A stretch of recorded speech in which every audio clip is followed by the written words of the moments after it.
Good morning. Welcome to Trading Hour. I'm Reema Tendulkar. With me is Prashant Nair. The markets have slipped a bit in the last 10 minutes or so now in the red for the key indices. The Nifty is down about 15 odd points. The Sensex is lower by close to about 80 points. Just for the day, it appears the leadership baton has moved from the banking stocks to the auto names. So the Nifty Bank is down by more than 300 points. It's a 1% knock seeing on the Nifty Bank, with names like State Bank of India under pressure, but autos continue to be in top gear. Take a look at Hero Motor Corp. That's higher by 3.5%. For the week, it's rallied 11%. But even something like Tata Motors has been, racing away.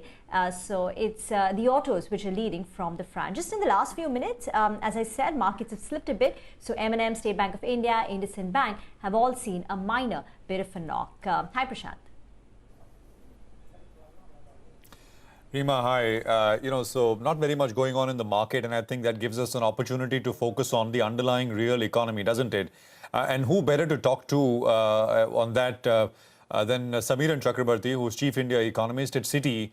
Samiran, thanks very much. Great to have you with us here on the show. And we want to tackle a couple of big issues. One is your call on growth. I think you've upgraded estimates from before.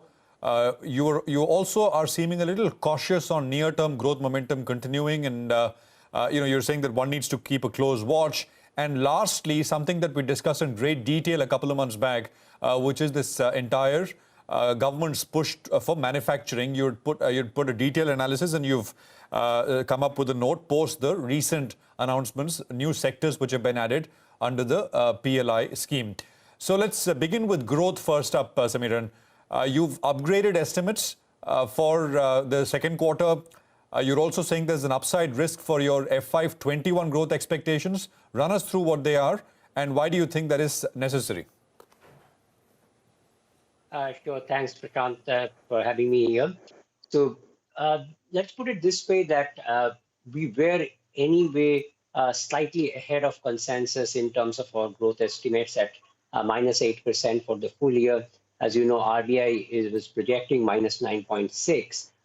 But what has happened is that once we have got the second quarter data, particularly the data on corporate sector performance, we see that there has been a very sharp improvement there. So just to give you one example, if you look at all the manufacturing companies that have announced their results, for the first quarter, the EBITDA drop was minus 49%. And in the second quarter, it is up almost plus 20%. And this directly feeds into the GDP estimates for manufacturing. And that could be a big positive surprise compared to the number that we saw, almost minus 40% in the first quarter. So that kind of positivity that is coming from corporate results is going to make our second quarter GDP number now at minus 7.5% rather than the minus 9.1% that we were projecting earlier. So almost a 150 basis points of shift in growth expectations for the second quarter. Where we are slightly still cautious is that we were expecting the pickup to more happen in the third quarter. So that was there in our original estimates. Now, since large part of the pickup has already happened in the second quarter, in the high frequency indicators, we are now at almost 95% of pre-COVID. The pace or the momentum in the pickup for the next couple of quarters might not be as strong as we have seen in the September quarter. So we have sort of built that into our projections when we are saying that we have a 20 to 40 basis point upside risk to our GDP growth estimates for the full year. Samiran, I was looking at data, exactly that data for the week ended, November 15th, 17th. Essentially, you look at, railway tonnage, you look at power consumption, EV bill generation. But these are all very short-term kind of data. So are we nitpicking? There is a slowdown, which we've seen. It could be because of the Diwali holidays. This is, the first half of November that one is talking about, or the second week in November that I'm talking about. Or do you think one needs to watch this closely? If I'm speaking like a true analyst, then I can always nitpick on this data.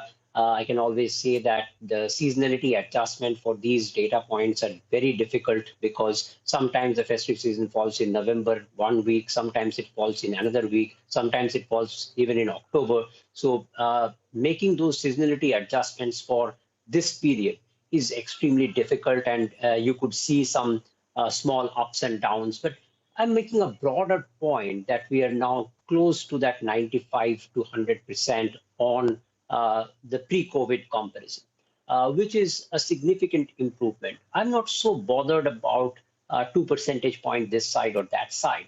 I'm more concerned that are we able to differentiate between how much of this is pent-up demand out of forced savings, increasing purchasing power of people, and how much is actually the true momentum in the economy. There is some amount of inventory restocking as well. So making those differentiation is harder at this point of time, which is making us a bit more cautious than what the numbers would normally suggest. Samiran, but that's really the important bit, right? Differentiating, whether it's pent-up demand or normalized demand. In your early assessment, what is the answer to that? And what would be the key indicators to be able to differentiate, to understand whether it is actually the real pickup, there is a real improvement in demand going ahead? So one way to look at it is simply to say that over this 7-8 month period in the fiscal year, how much are we down or up vis-a-vis last year? Because if there was 3 months of washout in the first quarter, and part of that is just being shifted to the second and third quarter, then if you compare the whole 3 quarters against the 3 quarters of last year, you would probably get a better sense. So the pent-up demand part is relatively easy to differentiate. What I cannot differentiate, and this is a real tough one, is the income inequality that is getting generated out of this COVID, where there are certain class of people who are able to hold on to their jobs and income and staying at home and saving a lot on different kinds of expenditure. So there is a forced savings, which is, we calculate that to be a very significant number for the first 2 quarters. Once this forced saving gets spent, that also adds on to demand. It's not a sustainable one, but may last for 2-3 quarters. So that is the one which I'm unable to, at this point of time, give you a precise answer how much of this is coming out of that forced savings being spent. But suffice to say that this is an area which we will have to very closely observe as we move on to 2021. Absolutely. Samiran, I wanted to get your thoughts in on the latest PLI scheme. Many call it a game changer. Some are saying it's an idea whose time has come. It all sounds good, but the question is, where is the money going to come from? And can it really provide a growth impulse? Your thoughts? Sure. So I think it's a bit narrow to look at this whole approach towards manufacturing just through the PLI lens. PLI is one part of it, but this is much broader than PLI. So let me just quickly run you through what are the other things that are happening along with the PLI, which in my view are equally important. So first, we started off with a corporate tax cut. So that's quite positive. We are in an environment of extremely low interest rates, which again is going to add on to this push. Third is that for some time now, we have been following a policy of what I call tactical import substitution. So that's going to add to the manufacturing boost as well. And last but not the least, we have taken for specific sectors significantly important real reforms as well. Let's say, for example, in agriculture, which is connected to the PLI, in food processing. Let's say for labor-related reforms, which will probably be connected to the PLI in, say, a sector like textiles, which employs a lot of labor. So in my view, it's a much more holistic approach that the government is having towards the manufacturing push this time. PLI is just, in a sense, the icing on the cake. And in my view, what we probably, as you rightly point out, that over a 5-year period, budgeting for just about a 1% of GDP additional spend may not look that big from a fiscal multiplier perspective. But let's also be very clear that we are starting on something new. So maybe as some of these schemes fructify, the government will have more allocation towards that. So this is more of a proof of the concept sort of thing that we are doing right now. So along with all the other steps that I mentioned, I truly believe that we are looking forward towards a somewhat different approach towards manufacturing for sure. Samiran, just one last question, and this I'm sort of moving away from very India-specific sort of triggers. Just bring in inputs from your sort of global teams as well, who publish regularly on all things macro, financial markets, etc. Even we've seen a huge inflow of portfolio flows over the last 1 month. I mean, which is continued. Tie the sort of connect the dots for us. Is this, in your assessment, are the macros going to remain benign? The dollar remains extremely, weak, which means that more inflows into emerging markets like India continue. I mean, how should one think about it in your assessment? So first, there is an issue of global liquidity per se, that all central banks have been pushing in enormous amount of liquidity to come out of the impact of the pandemic. The second is that where does this liquidity go to? And that's where the dollar story probably kicks in, that generally a weaker dollar pushes more money towards EM, although one might argue that the causation is not always perfect, that which causes what.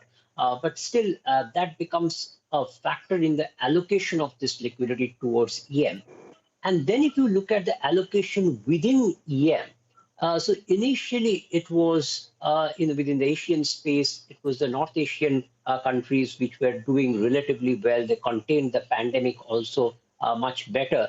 So we were seeing a significant economic pickup in those economies. And particularly interesting was that there was a huge trade pickup in those regions as well, which are more dependent on trade.